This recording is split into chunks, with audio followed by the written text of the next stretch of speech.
ನಮಸ್ಕಾರ. ನೀವು ನೋಡ್ತಾ ಇದ್ದೀರಾ ಟಿವಿ ವಿಕ್ರಮ ವಿಶೇಷ ಕಾರ್ಯಕ್ರಮಕ್ಕೆ ಸ್ವಾಗತ. ನಾನು ಜೆಸಿಲ್ ಡಿಸೋಜಾ. ನೀವು ಇಲ್ಲಿ ತನಕ ಟಿವಿ ವಿಕ್ರಮವನ್ನ ಸಬ್ಸ್ಕ್ರೈಬ್ ಮಾಡದೇ ಇದ್ರೆ ತಕ್ಷಣ ಸಬ್ಸ್ಕ್ರೈಬ್ ಮಾಡಿ. ಸಂಸ್ಕಾರ ಅನ್ನೋದು ಚಿಕ್ಕ ವಯಸ್ಸಿಂದ ಬರಬೇಕು. ಎಲ್ಲಿ ಯಾರ ಜೊತೆಗೆ ಹೇಗೆ ಬಿಹೇವ್ ಮಾಡಬೇಕು ಅನ್ನೋದು ಮನೆಯಲ್ಲಿದ್ದ ದೊಡ್ಡವರಾದ್ರೂ ಹೇಳ್ಕೊಡ್ಬೇಕು. ಆದ್ರೆ ರಾಹುಲ್ ಗಾಂಧಿಗೆ ಯಾರು ಆ ಪಾಠ ಮಾಡಿಲ್ಲ ಅನ್ಸುತ್ತೆ. ಪಾಪ ಹೇಳ್ಕೊಡೋದಕ್ಕೆ ಅದೆಲ್ಲ ಇಟಲಿ ಮಾತೆಗಾದ್ರೂ ಗೊತ್ತಿರ್ಬೇಕಲ್ವಾ. ಅದಕ್ಕೆ ಈ ವ್ಯಕ್ತಿ ಹೆಂಗೆಂಗೋ ಆಡೋದು. ಒಬ್ಬ ಸಂಸದ ವಿರೋಧ ಪಕ್ಷದ ನಾಯಕನಾಗಿ ಸ್ವಲ್ಪ ಆದ್ರೂ ತಲೆಯಲ್ಲಿ ಬುದ್ಧಿ ಇರ್ಬೇಕು. ಬುದ್ಧಿ ಇಲ್ಲದಿದ್ರು ಪರವಾಗಿಲ್ಲ, ಸಾರ್ವಜನಿಕ ಜೀವನದಲ್ಲಿ ಇರ್ಬೇಕಾದ್ರೆ ಸ್ವಲ್ಪ ಬಿಹೇವಿಯರ್ ಆದ್ರೂ ನೀಟಾಗಿ ಇರ್ಬೇಕು. ರಾಹುಲ್ ಗಾಂಧಿ ಕೇವಲ ಎಲೆಕ್ಷನ್ ವಿಷಯದಲ್ಲಷ್ಟೇ ಝೀರೋ ಅಲ್ಲ, ಬಿಹೇವಿಯರ್ನಲ್ಲೂ ಕೂಡ ಝೀರೋ. ಇವರನ್ನ ನೋಡಿದ್ರೆ, ಇವರು ಆಡೋದನ್ನೆಲ್ಲ ನೋಡಿದ್ರೆ ಆ ಪ್ರಧಾನ ಮಂತ್ರಿ ಸ್ಥಾನದಲ್ಲಿ ಇಮ್ಯಾಜಿನ್ ಮಾಡಿಕೊಳ್ಳೋಕಾದ್ರೂ ಆಗುತ್ತಾ? ಸದ್ಯ ದೆಹಲಿಯಲ್ಲಿ ಲೋಕಸಭಾ ಕಲಾಪ ನಡೀತಾ ಇದೆ. ಈ ಸಲ ಮಜಾ ಏನಂದ್ರೆ ಒಬ್ಬರು ಸಾಲೋದಿಲ್ಲ ಅಂತ ಅಕ್ಕ ತಮ್ಮ ಇಬ್ಬರು ಕೂಡ ಸದನಕ್ಕೆ ಬಂದ್ಬಿಟ್ಟಿದ್ದಾರೆ. ತೋಟಕ್ಕೆ ಒಂದು ಮಂಗ ಬಂದ್ರೇನೆ ತಡ್ಕೊಳ್ಳಕ್ಕೆ ಆಗೋದಿಲ್ಲ, ಅಂಥದ್ರಲ್ಲಿ ಎರಡು ಮಂಗ ಒಟ್ಟೊಟ್ಟಿಗೆ ಬಂದ್ರೆ ಬಿಡ್ತಾವ ತೋಟನ ಎಲ್ಲ ಉಲ್ಟಾ ಪಲ್ಟಾ ಮಾಡಿ ಬಿಡ್ತವೆ. ಹಂಗೆ ಲೋಕಸಭೆಯಲ್ಲಿ ಒಂದು ಇನ್ಸಿಡೆಂಟ್ ನಡೆಯುತ್ತೆ. ಒಬ್ಬ ಸಂಸದನಾಗಿ ಸಂಸತ್ನಲ್ಲಿ ಹೇಗಿರ್ಬೇಕು ಅನ್ನುವ ಮಿನಿಮಮ್ ಕಾಮನ್ ಸೆನ್ಸ್ ಇಲ್ಲದಾಗೆ ಆಡ್ತಾ ಇದ್ರು. ಸಂಸತ್ ಕಲಾಪ ನಡೀತಾ ಇದ್ರೆ ಈ ಮನುಷ್ಯ ಅಕ್ಕ ಪ್ರಿಯಾಂಕಳನ್ನ ಮುದ್ದು ಮಾಡೋಕೆ ಶುರು ಮಾಡ್ಕೊಂಡಿದ್ರು. माननीय सदस्यगण, आप सबसे अपेक्षा की जाती है कि आप सदन की मर्यादा और शालीनता के उच्च मापदंडों को बनाए रखें। सदन में मेरे संज्ञान में ऐसी कई घटनाएं हैं जब माननीय सदस्यों के आसन सदन की उच्च परंपराओं मापदंडों के अनुरूप नहीं है। इस सदन में पिता पुत्री, माँ बेटी, पति पत्नी सदस्य रहें।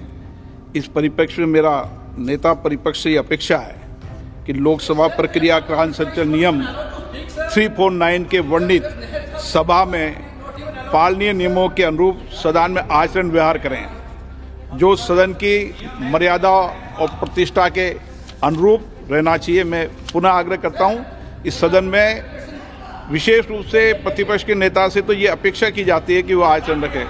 सदन की कार्रवाई 2 बजे तक के लिए ಬರ್ತಿ 54 ವರ್ಷ ಆಗಿದೆ.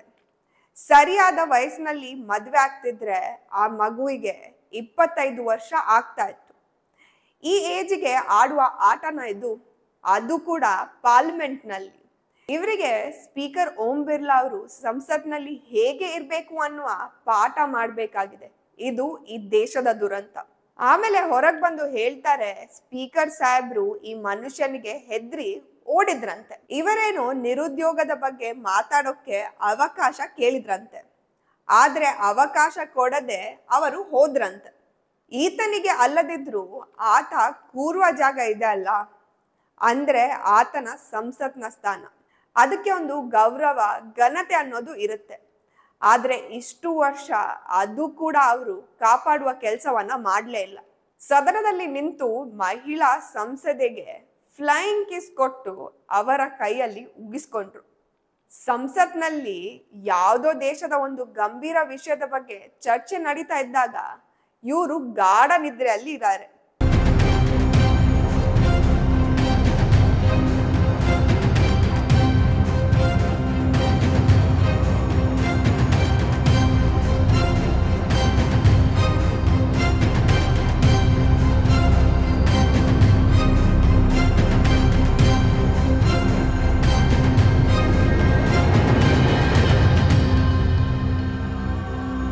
ಇವರು ಆಪೋಸಿಷನ್ ಲೀಡರ್ ಅಂತೆ.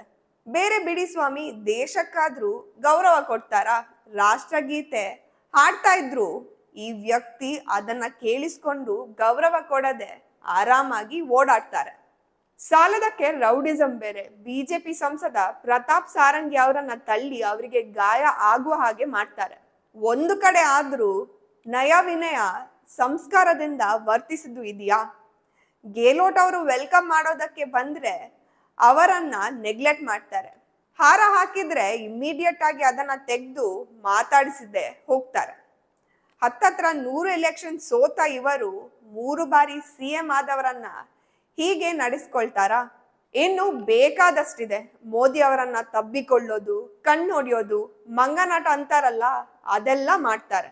ಇಂತಹ ವ್ಯಕ್ತಿಯನ್ನ ನಾವೇನಾದ್ರೂ PM ಮಾಡ್ಬಿಟ್ರೆ ಭಾರತ ಜಗತ್ತಿನ ಮುಂದೆ ಹೀಗೆ ಕಾಮಿಡಿ ಆಗ್ಬಿಡುತ್ತೆ ಅಷ್ಟೇ. ಟಿವಿ ವಿಕ್ರಮ, ದೇಶ ನಿಮ್ಮ ಕೈಯಲ್ಲಿ. ಈ ಕಾರ್ಯಕ್ರಮ ನಿಮಗೆ ಇಷ್ಟ ಆಗಿದ್ದಲ್ಲಿ ಲೈಕ್, ಶೇರ್ ಹಾಗೂ ಕಮೆಂಟ್ ಮಾಡಿ. ಟಿವಿ ವಿಕ್ರಮದ ಕಾರ್ಯಕ್ರಮಗಳನ್ನು ನಿರಂತರವಾಗಿ ವೀಕ್ಷಿಸಲು ಸಬ್ಸ್ಕ್ರೈಬ್ ಮಾಡಿ, ಬೆಲ್ ಐಕನ್ ಒತ್ತಿ.